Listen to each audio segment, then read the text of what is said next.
Hello बच्चों, first of all good morning to all of you. तो आज का अपना टॉपिक है रिफ्रैक्शन फ्रॉम ग्लास स्लैब। ध्यान देना, रिफ्रैक्शन फ्रॉम ग्लास स्लैब या कहीं के आपको लिखेगा double refraction from plane surface. बात एक ही, सारी चीज़ें देखें हम लोग, कोई दिक्कत वाली बात नहीं है। या इसी को सिर्फ ड्यू टू ग्लास स्लैब। और ये वाली चीज़ें बड़ी ही मतलब नॉर्मली यूज़ होती है कि शिफ्टिंग हम लोग देखते हैं। यहाँ पे क्या होता है कि जो ऑब्जेक्ट हो जाएगा आपका शिफ्ट हो जाएगा, बेसिकली इमेज ही बनता है। सारी चीज़ें हम लोग देखेंगे बिल्कुल ही। तो आप जो भी जितने भी मैं हेडिंग लिखता हूँ कि यार नहीं तो ऐसे नहीं तो ऐसे, सारी चीज़ें बिल्कुल क्लियर कट रखें। हाँ, कि अभी रिफ्रैक्शन ने कहाँ पढ़ा था, इसके पहले प्लेन सरफेस की बस बात की थी हमने। सारे कॉन्सेप्ट देखे, उस पर बनने वाले न्यूमेरिकल्स देखे। अब ये आइडेंटिफाई करना बहुत ज़रूरी है कि क्वेश्चन किस टॉपिक का है, ठीक ना। वो तभी समझ में आएगा आप जब हेडिंग समझ जाओ पहले। तो रिफ्रैक्शन फ्रॉम ग्लास सरफेस या सिर्फ ड्यू टू ग्लास स्लैब, ठीक है। तो there are two type of shift due to glass slab. Glass slab की वजह से क्या होता है, आपके दो टाइप की शिफ्टिंग होती है। शिफ्ट का मतलब क्या हुआ, अपने पोजीशन से हट जाना, ठीक है ना, अपने पोजीशन से हट जाना, ठीक है ना। तो ये आपका नॉर्मल शिफ्ट होता है बच्चों, एक होता है आपका लेटरल शिफ्ट होता है। एक नॉर्मल शिफ्ट होगा, एक लेटरल शिफ्ट होगा। तो मैंने क्या लिखा, before discuss shift due to glass slab. Glass slab की शिफ्टिंग, ये हम लोग किसके लिए पढ़ने जा रहे हैं, ग्लास स्लैब की शिफ्टिंग। उसको देखने से पहले let's see concept of shift by plane surface. मैं ये बताना चाह रहा हूँ, बहुत लोग इसे अलग अलग टॉपिक समझते हैं, बेसिकली ये अलग टॉपिक है ही नहीं। अभी जो तुमने पढ़ा था मैं उसी से दिखा दूंगा बिल्कुल एग्जैक्ट फार्मूला जो इस टॉपिक के अंदर है। तो शायद तुम लोग रिलेट कर पाओगे बहुत ही ईजी वे में, है ना, कि तुम्हें ये बिल्कुल नया नहीं है। अभी देखना आप कैसे। चलो, तो let's see shift due to glass slab due to concept of shifting by the plane surface. Plane surface के लिए हम लोग देखते हैं और स्टार्ट करते हैं। बिल्कुल ध्यान से देखना सारी चीज़ें। पहले आधे घंटे तक आपका सारे कॉन्सेप्ट डिस्कस होंगे, फिर हाफ आवर में आपके इससे बनने वाले न्यूमेरिकल्स डिस्कस होंगे।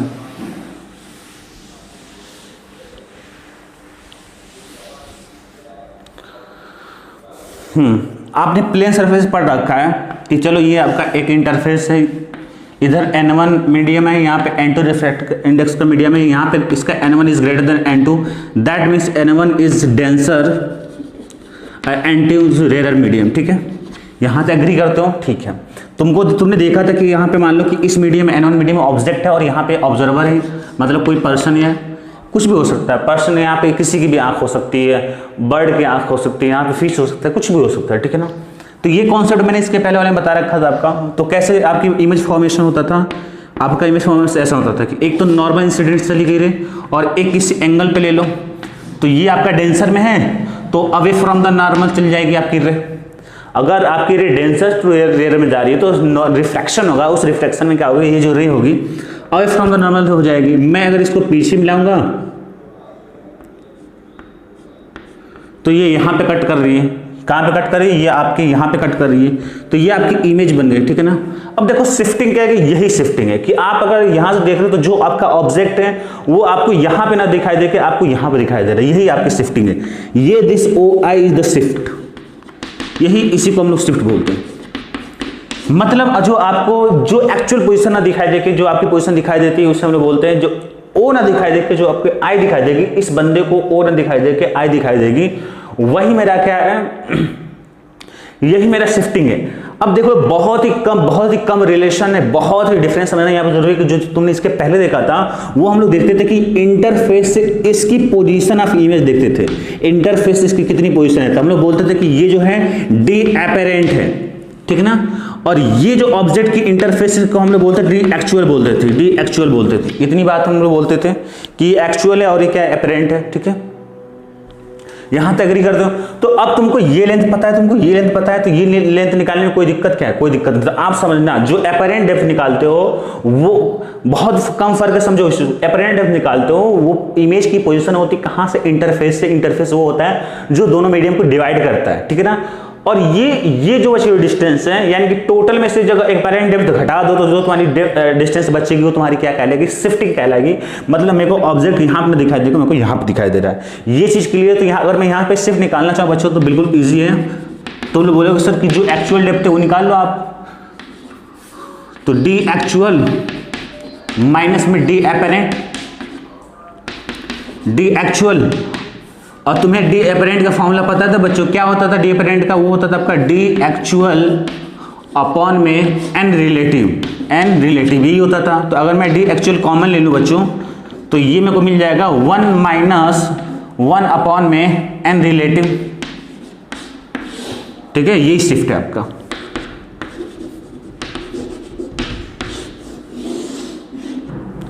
आ गया शिफ्ट, मतलब आपकी शिफ्ट क्या है कि डी एक्चुअल जो भी एक्चुअल डेप्थ है उसमें क्या करना है 1 minus 1 by n relative. N relative तुम्हें पता है क्या होता है, एन रिलेटिव वो होता है n1 अपन n2, यानी कि जिस मीडियम रिफ्रैक्टिव इंडेक्स था उस मीडियम जिसमें ऑब्जेक्ट है, और n2 क्या रिफ्रैक्टिव इंडेक्स था उस मीडियम, वो मीडियम जिसमें आपका ऑब्जेक्ट ऑब्जर्वर है। यहां तक एग्री करते हो, अगर यहां तक एग्री करते हो तो फिर एक दो लाइन अपन आगे बढ़ते हैं। तो यहां से मैं अगर लिखना चाहूँ इस चीज को तो मैं ये भी लिख सकता हूं, इसको ऐसे लिख सकता हूं, इसको शिफ्ट को डी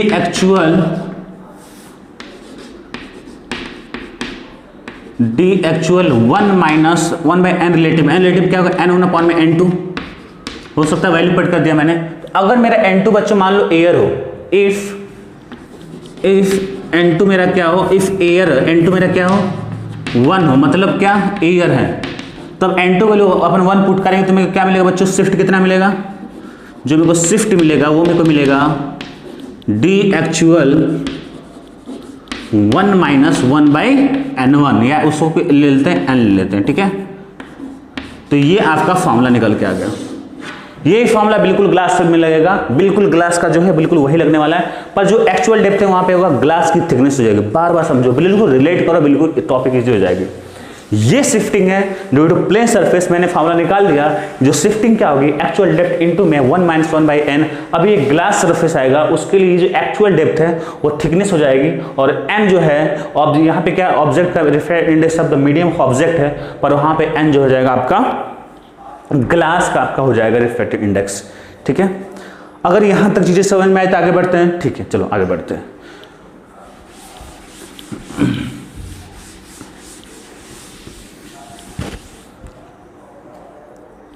इसे बिल्कुल याद रखना लाइक, अगर चलो मैं एग्जांपल के तौर पर दिखाता हूं, ये तो मैंने दिखा दिया ये चीज। अब शिफ्टिंग मैं ग्लास के लिए दिखा रहा हूं, लाइक ऐसे देख लो कि यहां पे क्या है, ऐसे ग्लास स्लैब है, ठीक है, ग्लास स्लैब है, इसकी ये थिकनेस क्या है, टी है। आप समझ रहे हो, मान लो ऐसे 3D में रखा हूं, पर मैं इधर वाला पोर्शन देख रहा हूं, मेरे को थिकनेस दिखाई दे रहा है, लाइक ऐसे। चलो अगर ये ग्लास स्लैब है, अगर मैं इसको रखा ऐसे, मतलब क्या ये थिकनेस में रिप्रेजेंट कर रहा हूं, दैट थिकनेस ये इतनी बड़ी है, पर मैं इधर से देख रहा हूं तो मेरे को ये दिखाई दे रही है, तो मेरे को यही मैं लिखा हूं, मतलब यही मैंने ड्रॉ किया है। ये ग्लास स्लैब है, ठीक है ना, ये ऐसे हुई ग्लास स्लैब, ठीक है ना।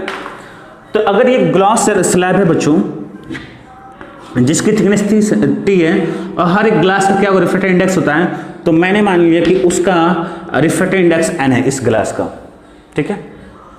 और मान लो कि यहां पे जस्ट इसके टेबल पे, मान लो टेबल पे रखा है, ठीक है, ये क्या आपका टेबल है, और यहां पे क्या टेबल पे क्या है, एक डस्ट पार्टिकल है। टेबल पे डस्ट पार्टिकल मतलब क्या,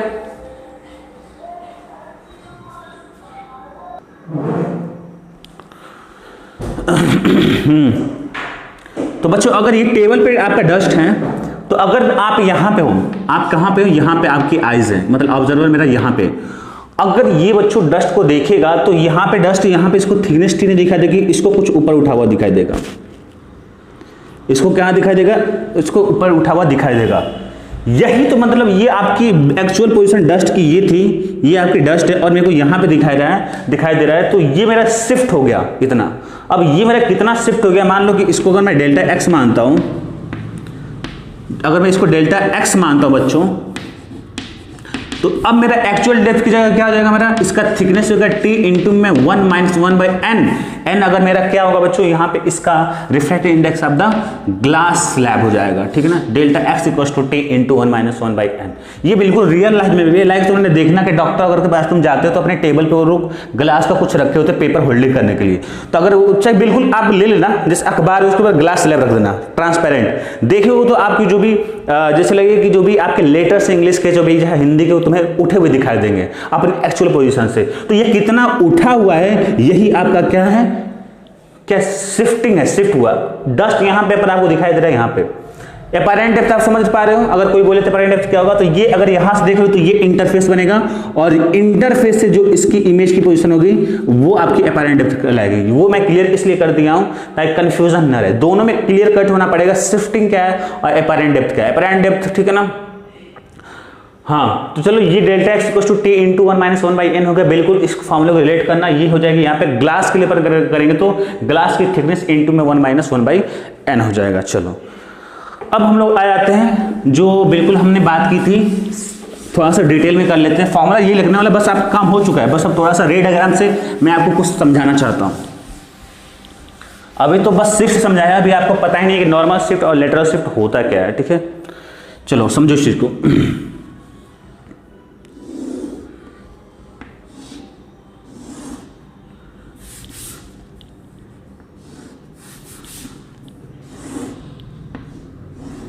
ये बच्चों मैंने ग्लास लिया और ग्लास का थिकनेस टी है और इसका रिफ्लेक्टिव इंडेक्स एन है, ठीक है, रिफ्रैक्टिव इंडेक्स एन है, ठीक है। अब तुम्हें देखो ये मैंने एक लाइन लिया, इस लाइन पे मेरा ऑब्जेक्ट लाई कर रहा है,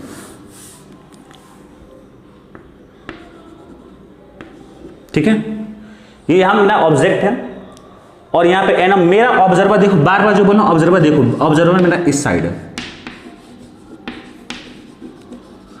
अब ये ऑब्जर्वर इस ऑब्जेक्ट को देख रहा है, अगर ये नहीं होता तो जो एक्चुअल लेंथ होती वही दिखाई देती।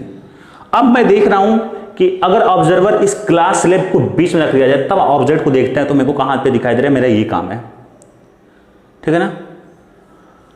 चलो एक तो बच्चों आप रे ले लो, ये वाली आप एक रे लेना चाहते तो इसके अलॉन्ग हमेशा रहेगी, ठीक है ना, कोई दिक्कत नहीं। एक तो मैं इसको ऑलरेडी मैं मान के चल रहा हूं, एक मैं बस रे ले, एक इसके अलॉन्ग है, बस मैं एक रे लेने वाला हूं। एक रे मैंने ऐसे ले लिया तो ये जाएगी और यहां पे ये वाला जो सरफेस है यहां पे हम लोग नॉर्मल ड्रॉ करेंगे और इसके बाद ये मान लो कि आपका एयर है, जूम कर लो, जिसका n=1 है, और यहां से इसमें जाएगी और ग्लास का क्या होगा, आपका रिफ्रैक्टिव इंडेक्स ज्यादा, मतलब ये क्या होगा, डेंसर मीडियम होगा रिस्पेक्ट टू एयर के। तो ये जो रे है अब जाके किधर शिफ्ट होगी, डेंसर मीडियम में, तो ये शिफ्ट हो जाएगी टुवर्ड द नॉर्मल। ये अपनी एक्चुअल पोजीशन पे अगर इसे जाना चाहिए था ऐसे, पर ये आपकी ऐसे न जाके ये आपकी ऐसे शिफ्ट हो जाएगी। यहां तक एग्री करता हूं। अब यहां से यहां तक तो बिल्कुल सीधी जाएगी, पर जैसे फिर यहां पे इस वाले इंटरफेस पे क्या होगा बच्चों, फिर इससे आपका क्या होगा कि आपका यहां से जब यहां निकलेगी तो मीडियम चेंज जाएगा और फिर इधर क्या आपका एयर है, मतलब बेसिकली क्या है कि ग्लास स्लैब को मैंने एयर में रख दिया, एज सिंपल एज। फिर हम लोग यहाँ पे नॉर्मल ड्रॉ करेंगे। अब ये जो है सीधे ना जाके क्या हो जाएगी, आपकी अवे फ्रॉम द नॉर्मल हो जाएगी, आपकी ऐसे हो जाएगी। बोलो, तो ये वाली जो आपकी लाइन मिलेगी पीछे, तो ऐसा और ऐसे कर देंगे, थोड़ा अच्छे से बन जाए फिगर, ऐसे ले लो।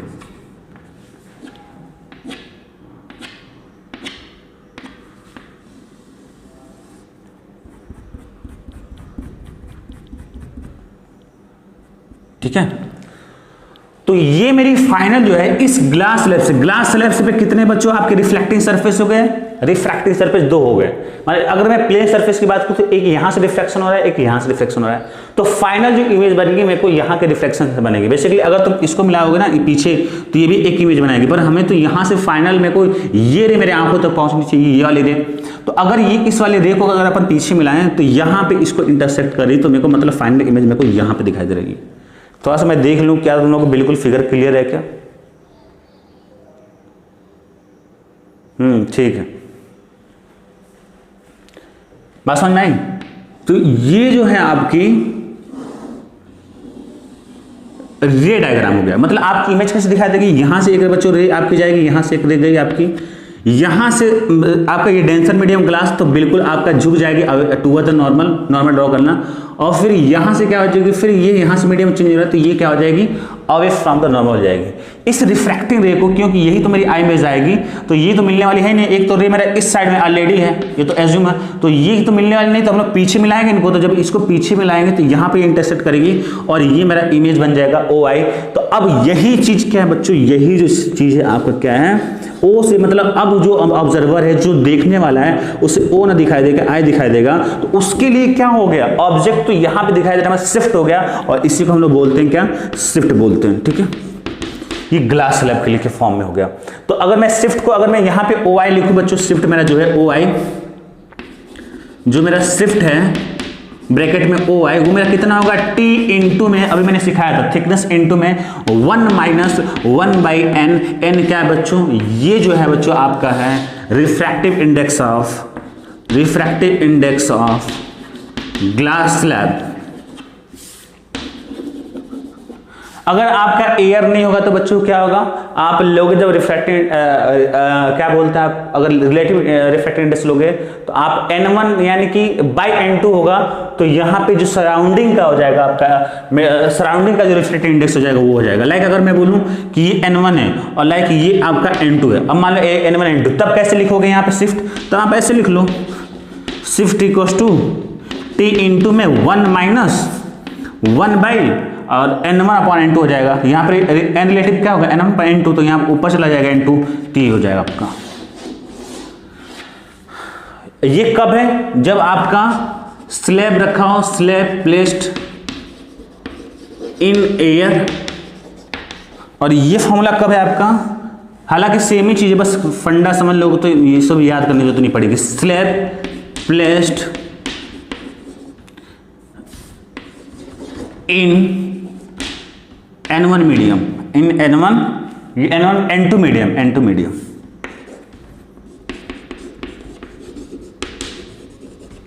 इन n2 मीडियम। ठीक है, तो ये बच्चों मेरा क्या होगा, शिफ्ट हो गया, और इसी शिफ्ट को हम लोग क्या बोलते हैं, नॉर्मल शिफ्ट बोलते हैं। मतलब ये जो मेरा ऑब्जेक्ट रखा है अगर उसी के अलोंग हो गया तो ये मेरे बच्चों क्या होगा, नॉर्मल शिफ्ट होगा। इसी को हम लोग क्या बोलेंगे, this shift also called,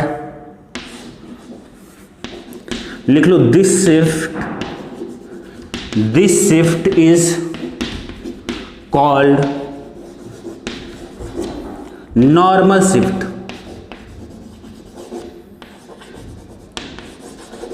normal shift, this shift is called normal shift, normal shifting कहलाएगी। ठीक है, ये यहां से यहां तक। अब ये सारे बच्चों लिख लेना बिल्कुल, आप बस बता रहे हैं, आपको याद क्या करना है, आपको याद रखना है t into 1 minus 1/n if air, अगर एयर नहीं है तो 1 की जगह जो भी होगा वहां पर रख देंगे। ठीक है ना, ऐसे याद रख लो कि 1 क्या है, एयर का है, अगर एयर की सिवाय कुछ और होगा तो वहां पर उसका मीडियम रख लेंगे, उसका रिफ्रैक्टिव इंडेक्स रख लेंगे। ठीक है, तो ये बात होगी, इसी को हम लोग क्या बोलते हैं, शिफ्ट बोलते हैं, नॉर्मल शिफ्ट बोलते हैं। मतलब जो ऑब्जर्वर है, जो अगर जो ऑब्जर्वर देख रहा है, जो ऑब्जेक्ट की पोजीशन ना दिखाई देके जो उसको अलग पोजीशन दिखाई दे रही है, उससे हम लोग क्या बोलेंगे, नॉर्मल शिफ्ट बोलेंगे। अभी मैंने एक और वर्ड इंट्रोड्यूस किया था, लेकिन इसमें अभी लिख लो नोट में कुछ, इसी में कुछ नोट्स में लिखो कुछ पॉइंट।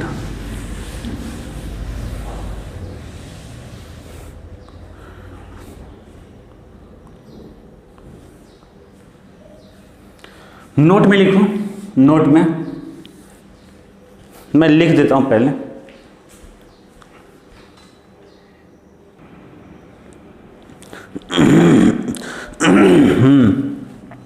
अब नोट में आपको लिखना है पहला, normal shift is independent from position of object and position of observer. आप क्या समझ रहे हैं इसका मतलब, इसका मतलब ये हुआ कि अगर ये मेरा स्लैब है जिसका थिकनेस t है, रिफ्रैक्टिव इंडेक्स n है, तो अभी मैंने दिखाया कि ऑब्जेक्ट यहाँ पे था तो आपका इतना शिफ्ट किया।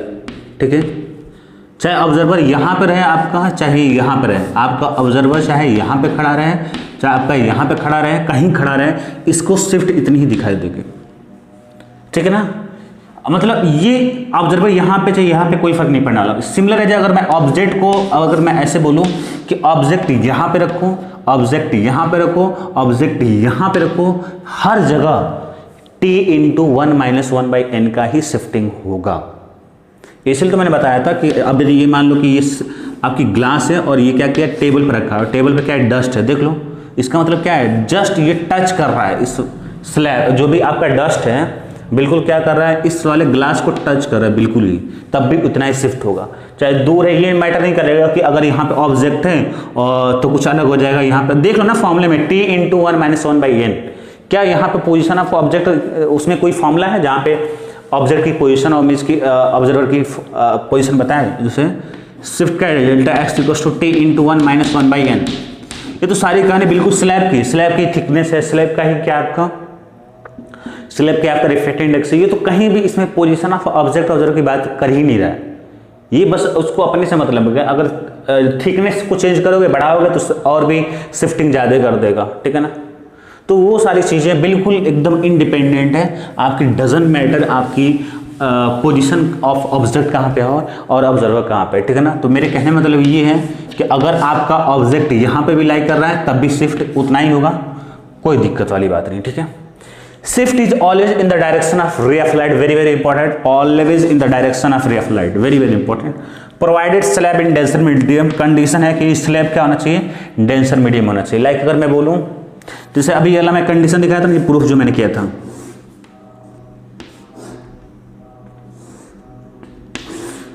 कि यहाँ पे ऑब्जेक्ट है बच्चों, ये ऐसी रह गई, ऐसी झुकी और फिर ये ऐसे चली गई, अगर मैं पीछे बढ़ाऊंगा तो यहाँ पे मिल गई। अब ये शिफ्टिंग किधर हुई है, ओ से आई इधर हुई है, ओ से आई इधर शिफ्टिंग हुई है, और ये शिफ्टिंग बच्चों किस डायरेक्शन में, ये जो शिफ्टिंग है in the direction of ray of light है, यही तो रे ऑफ लाइट जा रही है ना। कंडीशन क्या है बच्चों कि ये मेरा जो स्लैब था वहाँ पे एन था, डेंसर मीडियम है, यहाँ पे एयर था, तो यानी कि कुछ भी करके करो ये डेंसर में होना चाहिए। लाइक अगर अब ये ऐसा ना हो कि यहाँ पे मान लो कि इसका रिफ्रैक्टिव इंडेक्स 1.5 है और बाहर वाले का रिफ्रैक्टिव इंडेक्स n=2 हो गया, फिर तो उसके हिसाब से रेयर मीडियम हो जाएगा, फिर आपकी यहाँ पे the direction of ray of light के डायरेक्शन में नहीं होगी फिर, ठीक है। तो ये दोनों इंपॉर्टेंट है, वेरी वेरी इंपॉर्टेंट, दोनों पॉइंट बहुत ज़्यादा ही इंपॉर्टेंट है, इन दोनों को बिल्कुल लिख लेना अच्छे से। और जो भी फिगर बनाया है फिगर भी बना लेना बार बार, ठीक है ना। यहाँ पे बना दोगे तो और चीज़ें बिल्कुल क्लियर कट रहेगी। जब फिगर बनाते हो तो आपका माइंड अच्छे से उस चीज़ को याद रखता है। अभी मैंने लेटरल शिफ्ट की बात नहीं की, हालांकि ये बहुत कम इंपॉर्टेंट है, फिर भी बस देख लो लेटरल शिफ्ट क्या होता है।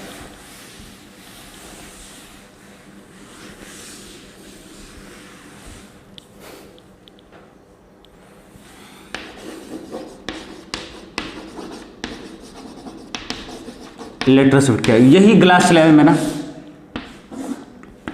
ठीक है। ये मेरा ऑब्जेक्ट है, यहां से रह गए, ये बेंड हुई ऐसे, फिर मेरी ये ऐसे निकल गई और मैं इसको पीछे मिलाऊंगा तो मेरी इमेज यहां बन जाएगी। मैं को अगर इसको मैं पीछे मिलाऊं तो ये मेरा इमेज बन जाएगा और यही मेरा शिफ्टिंग कहलाता है। ये मेरा क्या कहलाएगा, शिफ्टिंग कहलाएगा, ठीक है। अब देखो बच्चों की मेरा क्या बोलते हैं लैटरल शिफ्ट। लैटरल शिफ्ट जो है मेरा क्या होने वाला है, आप काम करो, इससे हम लोग बोलेंगे इमर्जेंट रे। और बिल्कुल ये बच्चे जान लो कि जो इमर्जेंट रे है ना, इस रे के पैरेलल हो गए इंसिडेंट रे के, ठीक है ना। ये हो गया आपका इमर्जेंट रे, इमर्जेंट रे है। अगर आप इस रे को जो ओरिजिनल रे है आपकी इंसिडेंट रे, अगर ओरिजिनल रे को अगर आप मिलाते हो, ऐसे इस लाइन को बढ़ाते हो, देख रहे हो आप दोनों क्या है, पैरेलल है। आप चाहो तो वो वाला थीटा उल्टा चेक करके भी देख सकते हो, ठीक है ना, कि पैरेलल होगी क्या होगी। ये दोनों रे क्या है, पैरेलल, मैंने बढ़ा दिया। ये जो डिस्टेंस होगी, ये डिस्टेंस हर जगह क्या होगी, ये डिस्टेंस सेम रहने वाली है। दो पैरेलल लाइन के बीच की जो डिस्टेंस होती है क्या होती है, सेम होती है, पर वो कंडीशन दो पैरेलल लाइन है और ये डिस्टेंस परपेंडिकुलर होना चाहिए। अब ये नहीं कि ऐसे डिस्टेंस ले लो और बोलो कि हर जगह सेम हो, नहीं। तो ये जो डिस्टेंस है ना बच्चों, ये जो आपका डिस्टेंस है इन दोनों रे के बीच, ये और ये परपेंडिकुलर डिस्टेंस होना चाहिए, परपेंडिकुलर। यही आपकी डिस्टेंस के अगर मैं इसे डी मानता हूं तो यह डिस्टेंस मेरी क्या होती है, लेटरल शिफ्ट होती है, ठीक है। तो लेटरल शिफ्ट क्या बोल सकते हैं कि is the distance between emergent ray and original ray, it is the perpendicular distance between emergent ray and original ray. Original ray मतलब ये वाले रे, अब ये वाली रे नहीं हो जाएगी, तो ये वाली रे को भी तुम बढ़ा सकते हो, फिर वो नहीं होगी। तो अगर आपको ये डी है तो यहाँ पे भी अगर लोगे तो डी हो जाएगा, यहाँ पे भी लोगे तो क्या होगा, डी ही रहने वाला, ये चीज डी रहेगा। आप फर्क देख पा रहे हो दोनों में, ये वाली रे को भी पीछे बैठा, ये वाली रे आप अगर ये वाली रे लो और ये वाली रे लो तो ये जो डिस्टेंस है यही क्या आपका नॉर्मल शिफ्ट है, पर ये क्या परपेंडिकुलर है क्या दोनों के बीच, दोनों रे के लिए नहीं। और लेकिन अगर यही इन दोनों रे का परपेंडिकुलर ले लो तो आपका क्या कहलाया जाएगा, लेटरल शिफ्ट कहलाएगा। कहीं ले लो, ये ले लो, चाहे ये ले लो, चाहे ये ले लो, हर जगह रहने वाली सेम। तो यही लेटरल शिफ्ट है। अगर इमर्जेंट रे और दोनों रे बच्चे पैरेलल रहेगा, ओरिजिनल रे और इमर्जेंट रे दोनों रे क्या रहने वाली, पैरेलल रहने वाली, तो ये मेरा क्या है, लेटरल शिफ्ट है। लाइक अगर मैं बोलूं कि ये आपकी नॉर्मल है, लाइक ये यहाँ से आई बच्चों, और यहाँ पे आपका क्या रहा होगा, नॉर्मल रहा होगा, लाइक कुछ तो नॉर्मल रहा होगा, तभी तो मुड़ी है। तो अगर ये नॉर्मल से आई बना रही है और यहाँ पे आर है आपका, ठीक है, यहाँ पे क्या आपका आर है, ये आपका आर है, तो जो आपका लेटरल शिफ्ट होता है बच्चों डी, लेटरल शिफ्ट वो होता है आपका t by cos r sine i minus r, sine i minus r. जो लेटरल शिफ्ट का फॉर्मूला होगा बच्चों हो जाएगा t by cos r into में साइन आई माइनस आर। चलो इस फिगर को अच्छे से बना देते हैं, तुम्हें कन्फ्यूजन हो रहा होगा तो फिर से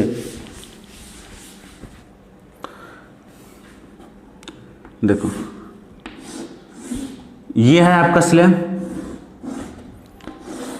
यहां पे मेरा ऑब्जेक्ट है, यहां से मेरी एक रह गई, अब ये मेरा नॉर्मल होगा। चलो तो ये नॉर्मल से मान लिया आई एंगल बनाया, अब रिफ्रैक्शन होगा तो नॉर्मल ऐसे सीधे ना जाके बेंड हो जाएगी, कुछ ऐसे बेंड हो गई, और ये बना लिया आर, फिर यहाँ से बाहर जाएगी तो अवे फ्रॉम द नॉर्मल हो जाएगी, तो आपकी ऐसे हो जाएगी। और ये इस ओरिजिनल रे को और इमेजिनरी रे को मिलाने, जो ओरिजिनल रे और इमेजिनरी रे के बीच के परपेंडिकुलर डिस्टेंस वही क्या कहलाएगी, आपकी लेटरल शिफ्ट कहलाएगी।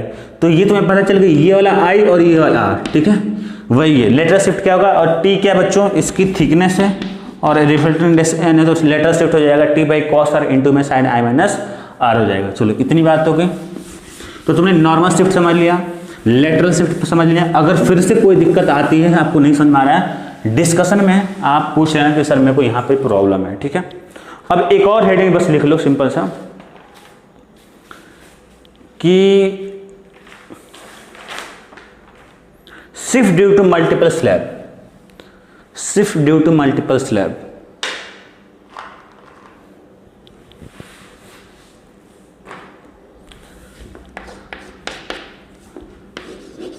वो भी नॉर्मल शिफ्ट। अगर मैं बस शिफ्ट बोल रहा हूं तो नॉर्मल शिफ्ट समझना और कुछ नहीं। नॉर्मल शिफ्ट ड्यू टू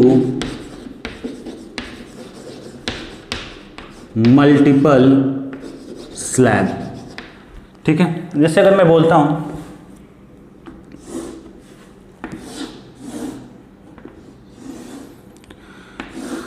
यहाँ पे मैंने 3 स्लैब ले लिया बच्चों, जिसका N1 रिफ्रैक्टिव इंडेक्स है, N2 है, और क्या आपका N3 है, और इसका थिकनेस क्या है बच्चों T है, T1 है, इसका क्या आपका T2 है, इसका क्या बच्चों T3 है। और यहाँ पे आपकी ऑब्जेक्ट रखी है। अच्छा यहाँ पे मैं ऑब्जेक्ट रखूंगा तो कोई फर्क पड़ेगा नहीं, कहीं रख लो, पोजीशन पे तो डिपेंड करेगा ही नहीं, जितनी शिफ्ट होगी वही रहने वाली है। अब देखो बच्चों क्या होगा कि देखो कैसे हम लोग इसका शिफ्ट निकालने वाले हैं। सबसे पहले चीज तो ये बता दो कि ये कुछ शिफ्ट करेगा। मान लो कि ऑब्जेक्ट आपका एयर में है, अभी मान लो आपके ऑब्जेक्ट क्या एयर में, ये शिफ्ट कुछ करेगा। अगर ये शिफ्ट करेगा पहला अलग अलग डील करो तो कितना करेगा भाई, T1 इंटू में एयर में मतलब क्या 1 - 1 बाई N1 हो जाएगा।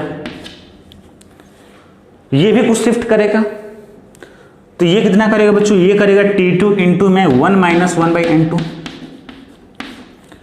ये भी करेगा भाई, ये भी तो स्लैब है, ये भी कुछ करेगा, कितना करेगा, ये करेगा T3 इंटू में 1 - 1 बाई N3, ये करेगा।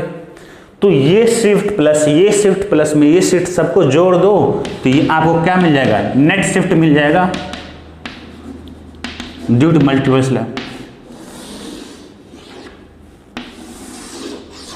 ये लिख लो कब होगा, जब of if medium if object is in air, तब होगा एयर के लिए।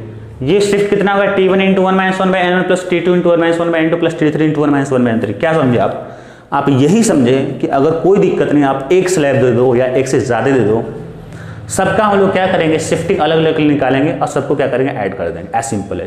तो मैं बोल सकता हूँ कि जो नेट शिफ्ट होगा due to multiple slab, net shift due to multiple slab, it is equal to summation of the shifting by the all slab, ठीक है। अपनी भाषा में इसे हिंदी, संस्कृत, उर्दू जिसमें भी समझना आप समझ लो, ठीक है ना, वेरी सिंपल ये है, ठीक है। रे डायग्राम इसका मैटर नहीं करेगा, वो बनाना तो बना लेना, कोई दिक्कत वाली बात नहीं है।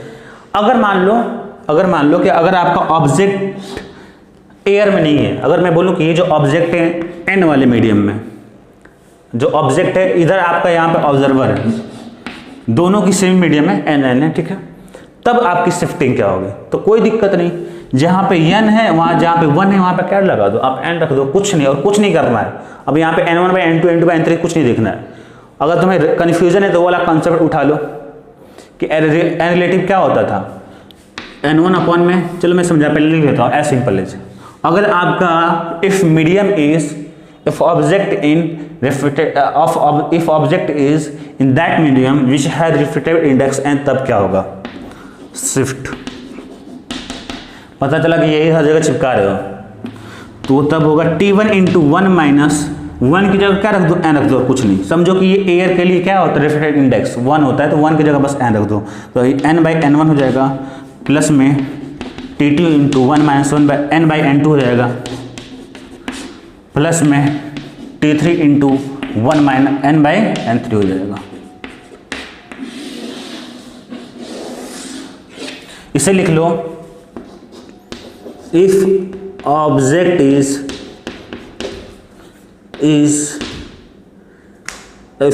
इज इन मीडियम ऑफ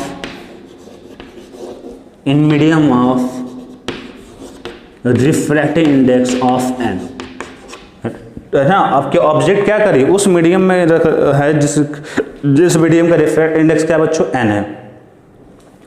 ठीक है, यहां तक क्लियर है। अब इसका मेन फंडा लिख लो बिल्कुल ही, कि जो नेट शिफ्ट होगा, ये नेट शिफ्ट जो होगा वो होगा समेशन ऑफ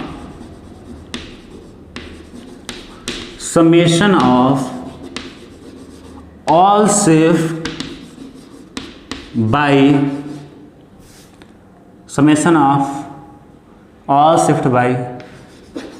ऑल स्लैब, जितने भी स्लैब है उनके सभी जितने भी शिफ्ट हुए उनको जोड़ दो।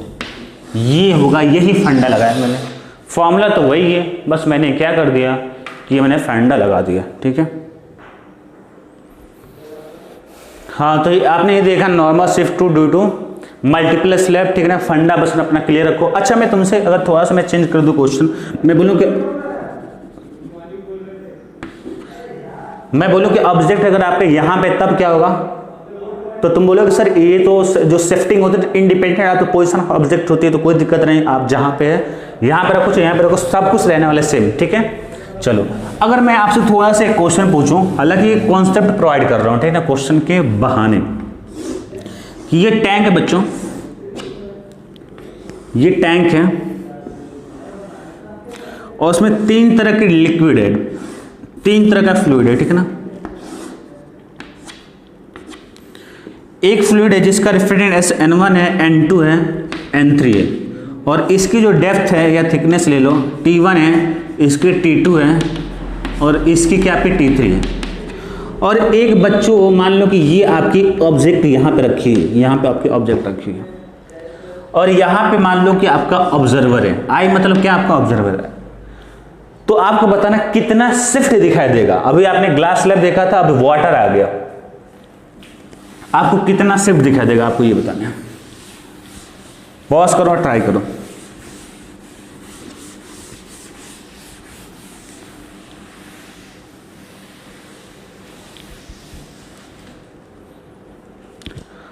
आपको कितना शिफ्ट दिखाई देगा, देखो पहले तो यहां से ये चलेगी, ये कुछ शिफ्ट करेगा इसे, ठीक है,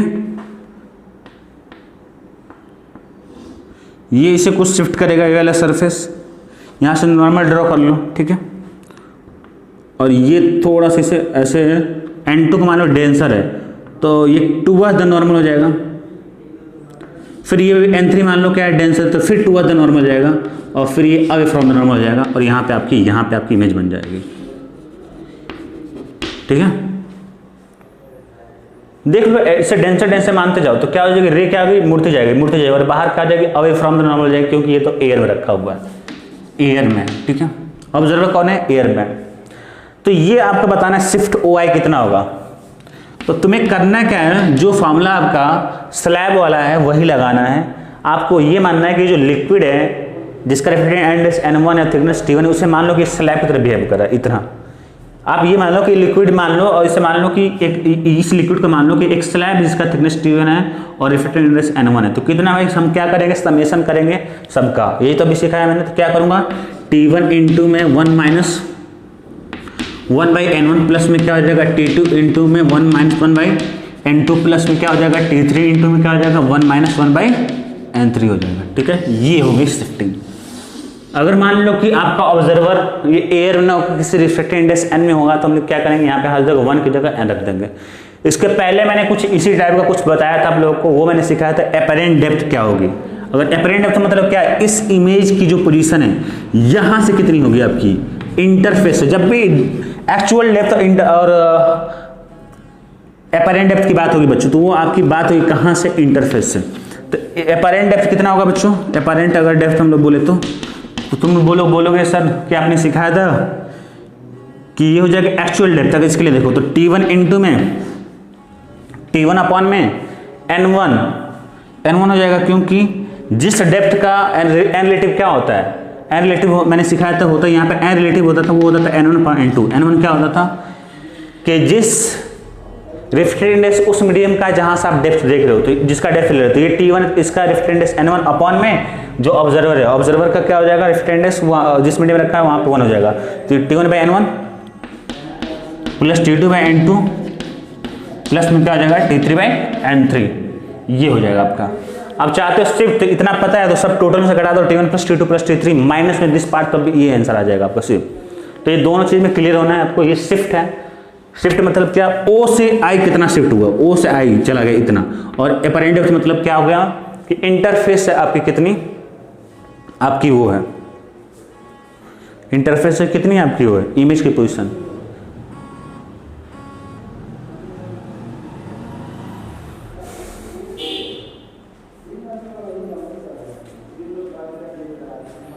चलो अब कुछ क्वेश्चन कर लेते हैं, पहले मैं लिख देता हूं।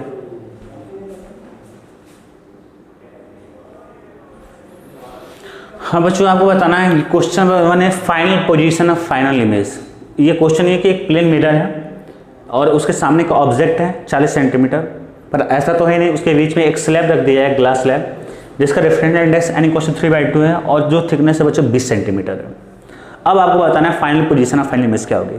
तो अगर जरा सोचो कि अगर ये स्लैब नहीं होता, मान लो कि अगर ये बस ऑब्जेक्ट होता 40 पे, तो पीछे भी कितना बनाया था 40 पे, इतनी बन जाती, सारा काम हो गया।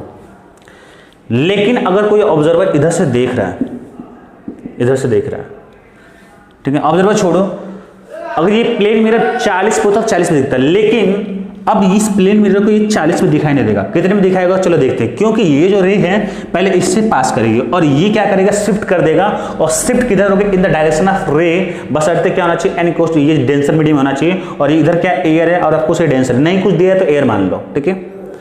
तो ये क्या होगा कि ये शिफ्ट करेगा, और शिफ्ट कितना करेगा हमें पता नहीं, चलो देखते हैं पहले शिफ्ट कितना कर रहा है। तो मेरे पास फॉर्मूला है बच्चों शिफ्टिंग का, कि शिफ्टिंग का मेरे पास फॉर्मूला है T × 1 - 1/n है। तो मैं देख लेता हूं कि शिफ्टिंग कितना कर रहा है, बहुत लॉजिकल देखना।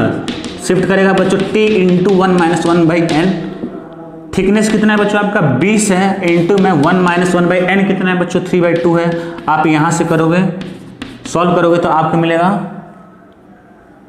T × 1 - n/, हाँ 3/2 है, तो ये 2 क्या हो जाएगा ऊपर चला जाएगा, तो ये 2/3 बन जाएगा, 3 में से 2 जाएगा, यानी 20/3, इतना 20/3 कर देगा आप शिफ्ट, यानी कि 3 × 6 = 18, 6 पॉइंट समथिंग होगा।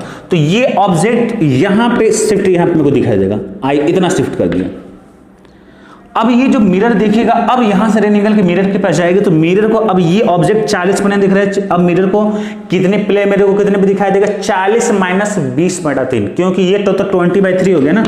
तो ये तो अब ये जो इमेज से जो डिस्टेंस है बच्चों, ये डिस्टेंस प्लेन मिरर से कितना हो गया बताओ, ये हो गया 40 - 20/3। कितनी डिस्टेंस हो जाएगी प्लेन मिरर से बच्चों, मान लीजिए D है, ये कितना हो गया D है, तो D कितनी हो जाएगी आपकी, D हो जाएगी आपकी 40 माइनस जितना शिफ्ट हुआ है उतना हम घटा देंगे 20/3, तो ये मेरे को मिल जाएगा 100/3, इतना मिल गया D। अब जरा सोचो कि मेरे को प्लेन मिरर का प्रॉपर्टी है कि जितना जो आपका ऑब्जेक्ट होता है जितने डिस्टेंस पे, उतनी डिस्टेंस पे क्या बनाएगा आपका इमेज बनाएगा। तो आपकी इमेज इतना पीछे बना देगा आपको सेम डिस्टेंस पे। तो मैंने अप्रॉक्स मान लिया कि ये आपकी इमेज बना दिया, इससे मैंने शिफ्टिंग को मैंने मान लिया I1 कर दिया, और यहां पे आपका I2 बना दिया।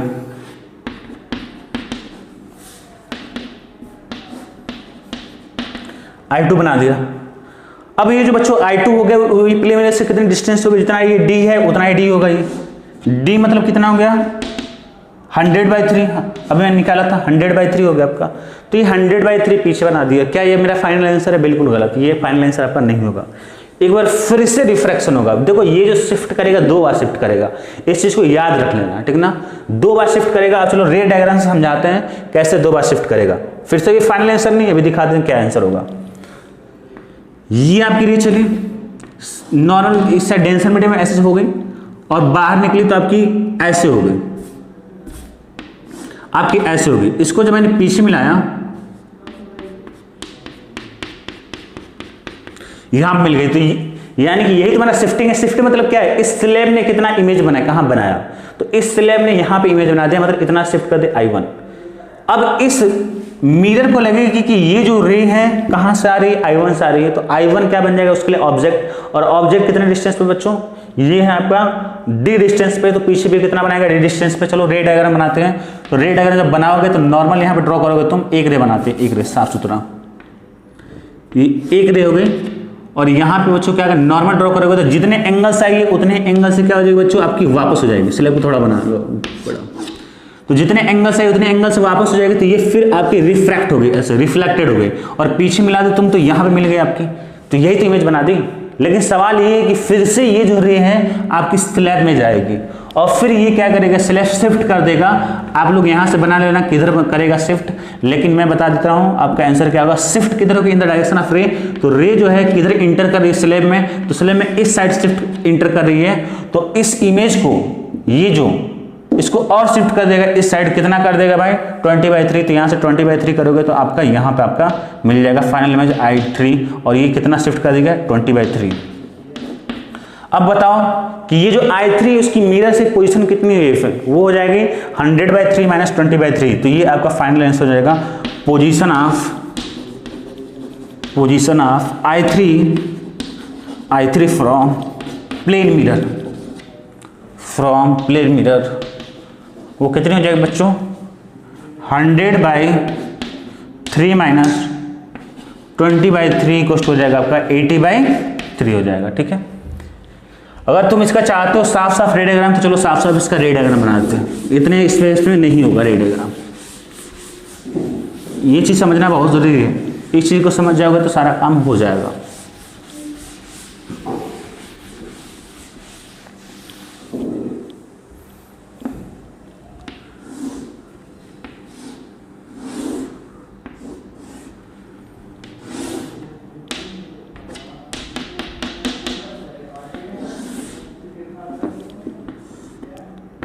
ये आपका बच्चों ऑब्जेक्ट है, यहाँ पे ऐसे रह गई, ये नॉर्मल है, अंदर जाके ये ग्लास से तो शिफ्ट हो जाएगी टूवर्ड द नॉर्मल, तो ये ऐसे चली गई। फिर बाहर जाएगी तो नॉर्मल से दूर जाएगी, तो ये आपकी ऐसे चली गई। जब आप इसको पीछे मिलाओगे, अभी भूल जाओ आप, अगर जब आप इसको पीछे मिलाओगे तो ये यहाँ पे इमेज बना दी I1, और मैं इसी को मैं डायरेक्ट निकाली ये लेंथ, और बाय द शिफ्टिंग, तो एक तो शिफ्ट यहाँ पे ये कर दिया, बात समझ में आ रही है। और ये कितना किया था बच्चों, ये किया था मेरा 20/3, और ये मेरा कितना था, आई थिंक ये मेरा डिस्टेंस कितना है भाई, ये जो मेरा डिस्टेंस है वो है आपका 40 है, 40 है। तो अब ये जो I1 है मेरा से कितने डिस्टेंस हो गए, 40 - 20/3 के 100/3 हो गया। तो अब देखो, तो ये जो रे निकली है स्लैब से, तो फिर ये तो चली गई ना प्लेन मिरर पे, और प्लेन मिरर पे जैसे ही जाएगी बच्चों, आपको पता है प्लेन मिरर क्या करता है, प्लेन मिरर आपका क्या करता है कि सीधे रिफ्लेक्शन करता है। तो ये इंसिडेंट रे जितने एंगल पाई उतने एंगल से क्या करेगा, रिफ्लेक्ट कर देगा, तो ये रिफ्लेक्ट हो गई। अब ये इस रिफ्लेक्टेड रे को आप पीछे मिलाओगे तो ये आपकी इमेज बना दी। अब ये इमेज किसकी बनाई है, इस I1 की बनाई है। I1 का डिस्टेंस कितना है, जितना डिस्टेंस I1 को होगा उतना डिस्टेंस ये बना देगा यहाँ पीछे, तो ये मैंने मान लिया I2। अब ये जो रे है यहाँ से निकलती हुई दिखाई देगी किसको, स्लैब को। और स्लैब को तुम्हें पता है स्लैब क्या करता है, शिफ्ट करता है। तो डायरेक्ट विदाउट रे डायग्राम बनाए हुए भी आप क्या कर सकते हो कि जितना शिफ्टिंग तो पोजीशन ऑफ ऑब्जेक्ट इमेज पे रखती, डिपेंड तो करती नहीं है। शिफ्टिंग अगर एक बार निकाले t × 1 - 1/n तो वही रहने वाला है, तो ये जो रहने वाला है। और पर सवाल ये किस साइड में शिफ्ट करोगे, तो मेरे को पता है कि ये जो रे है किस डायरेक्शन में जा रही है, इस डायरेक्शन में जा रही है स्लैब में। अब मैंने बताया था कि shift is always in the direction of रे, तो ये इस साइड आपकी शिफ्ट कर देगी। I2 शिफ्ट कर देगी कितना इतना शिफ्ट कर देगा और ये बन जाएगा आपका I3। आपको रे डायग्राम मैंने बोला था बनाने के लिए, चलो रे डायग्राम में बना के दिखाता हूँ कैसे।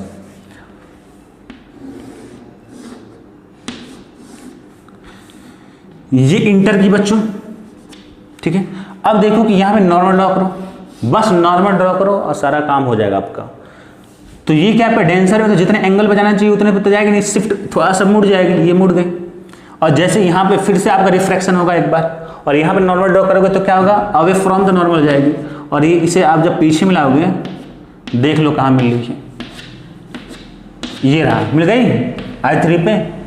अब ये रे कहीं जाएगी, अब तो ये रे निकल जाएगी ना, तो ये हो गया। तो आप इसे याद रखना कि 2 बार शिफ्टिंग करेगा और 1 बार रिफ्लेक्शन करेगा। एक बार तो शिफ्ट इस डायरेक्शन में करेगा और एक बार जो रे हो रिफ्लेक्ट करेगी, फिर से रिफ्लेक्ट करके कहाँ पे जाएगी, स्लैब पे जाएगी, तो फिर से स्लैब क्या करेगा, आपका शिफ्ट करेगा। तो ये 2 बार शिफ्टिंग हुई। रीजन आप, अब सवाल ये क्या सर कि हम लोग बार बार क्वेश्चन जब सॉल्व करेंगे तो बनाएंगे नहीं, आप सीधे याद रख लो कि एक बार रिफ्लेक्शन, एक बार तो इंसिडेंट रे इंटर करेगी तब रिफ्लेक्शन शिफ्टिंग होगा, और एक बार बाय द आफ्टर रिफ्लेक्शन होगा तो वहां से शिफ्टिंग होगी, 2 बार होगी। और देख लो आप इन द डायरेक्शन ऑफ रे, मेरी रे इस डायरेक्शन में गई तो शिफ्ट मेरा इस साइड में हो गया, मेरी रे रिफ्लेक्शन के बाद इस डायरेक्शन में गई तो मेरा शिफ्ट इधर हो गया, ठीक है। कौन शिफ्ट होगा, जो इसके लिए ऑब्जेक्ट की तरह काम करेगी। तो ये रे कहां से आ रही है, I2 से आ रही है, तो ये आपका रे डायग्राम हो गया। अब जो भी वैल्यू आप लोग देख लो, कर लो, ठीक है।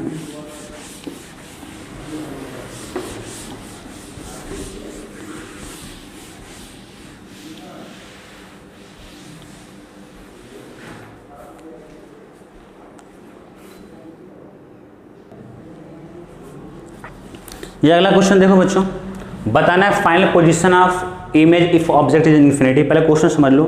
एक ये कौन कैमरा है जिसका फोकल लेंथ 30 है, और ये कैसे मीडियम में रखा है जिसकी थिकनेस क्या है बच्चों, लाइक 20 सेंटीमीटर, और इसका रिफ्रैक्टेड इंडेक्स क्या है बच्चों, n=3/2 है। मतलब ग्लास के अंदर समझ लो ये फिट है, n=3/2। या वाटर लेना है, वाटर लेना, कुछ भी ले लो, पर ये समझ लो कि एक अदर मीडियम जिसकी 20 सेंटीमीटर है हाइट और फोकल लेंथ अभी 30 सेंटीमीटर है। तो पहले तो ये समझो कि क्या होगा, ऑब्जेक्ट कहाँ पे बच्चों, इनफाइनाइट पे। ऑब्जेक्ट इनफाइनाइट का मतलब क्या है कि रे आपकी क्या आ रही है, पैरेलल आ रही है। तो फोकल लेंथ 30 है, मतलब आप बता सकते हो 20 + में 10 यानी कहीं यहाँ पे आपकी होगी, फोकस होगी। बोलो यहाँ तक एग्री करते हो, हाँ चलो, आपकी फोकस यहाँ पे। अब सवाल तो जरा लॉजिक लेकर खुद बताओ कि तुम्हें पता है कि प्रिंसिपल एक्सिस से पैरेलल चलने वाली रे या इनफाइनाइट पे जो ऑब्जेक्ट होगी तो उसकी इमेज बनेगी फोकस पे, ठीक है। अब क्या इमेज फोकस पे बनेगी, या फोकस से ऊपर बनेगी, या फोकस से इधर बनेगी, आप बताओ। फोकस ये मेरा इस साइड बनेगी या फोकस से उस साइड बनेगी। पॉज करो वीडियो और देख लो, देखो कहाँ बनेगा, खुद ऑब्जर्व करो, फिर मैं बताता हूँ। चलो देखो, तो क्या करो तुम, प्रिंसिपल एक्सिस के पैरेलल क्या करो बच्चों, रे तुम चला दो। तो तुमने रे चला दिया, 2 रे चला दो, ठीक है। आपने 2 रे चला दिया, ठीक है। ये तो प्रिंसिपल एक्सिस पैरेलल है। अगर ये मीडियम ना होता तो ये क्या चाहता कि मैं यहां से जाऊं और बिल्कुल मैं क्या करूं, फोकस पे चला जाऊं। मैं यहां से निकलूं, प्रिंसिपल एक्सिस से पैरेलल चलने वाली रे रिफ्लेक्शन के बाद वो कहां पे मीट करनी चाहिए, फोकस पे। पर बशर्ते सवाल हुआ कि मीडियम आपका सेम होना चाहिए, पर यहां पे तो आपका मीडियम चेंज हो गया। अब ये चीज यहां से जो रे है यहाँ पे डायरेक्ट नहीं जाएगी आपकी, क्योंकि मीडियम चेंज है। तो यहां तक तो सही है, यहां तक तो आएगी, पर जैसे ही ये आपका मीडियम चेंज हो गया तो ये इंटरफेस की तरह बिहेव करेगा, और उसके बाद यहां से क्या आ जाएगी आपकी नॉर्मल। अगर ड्रॉ करोगे तो ये जो रे है बच्चों आपकी, ये जो रे आपकी क्या हो जाएगी, अवे फ्रॉम द नॉर्मल जाएगी। बताओ होगी ना, अवे फ्रॉम द नॉर्मल होगी या टूवर्ड्स द नॉर्मल होगी। ये आपकी रे आपकी है ऐसे, और ये आपने नॉर्मल ड्रॉ कर दिया यहाँ पे, ये आपने क्या कर दिया, नॉर्मल ड्रॉ कर दिया। तो ये क्या है कि ये तो आपका क्या है, डेंसर मीडियम है, और ये क्या है, रेयर मीडियम है। तो रेयर मीडियम में तो होती क्या है कि जो रे है क्या हो जाएगी, सीधे ना जाकर अवे फ्रॉम द नॉर्मल, तो ये यहाँ पे ऐसे हो जाएगी और ये यहाँ पे ऐसे हो जाएगी और ऐसे निकल जाएगी। हमें तो इनके इंटरसेक्शन से मतलब है, तो इंटरसेक्शन मेरा ये है, तो ये मेरा इमेज बन गया। अब यहाँ पे बनेगी, यानी फोकल लेंथ से पहले बन जाएगी। जो इमेज बनेगी फोकल लेंथ से पहले बन जाएगी। क्यों बन जाएगा बच्चों, क्योंकि ये ड्यू टू रिफ्रैक्शन हो जाएगा यहाँ पे। अब ये कितनी लेंथ होगी आपको ये बताना है, इंटरफेस से फाइनल पोजीशन बताना है, इंटरफेस से।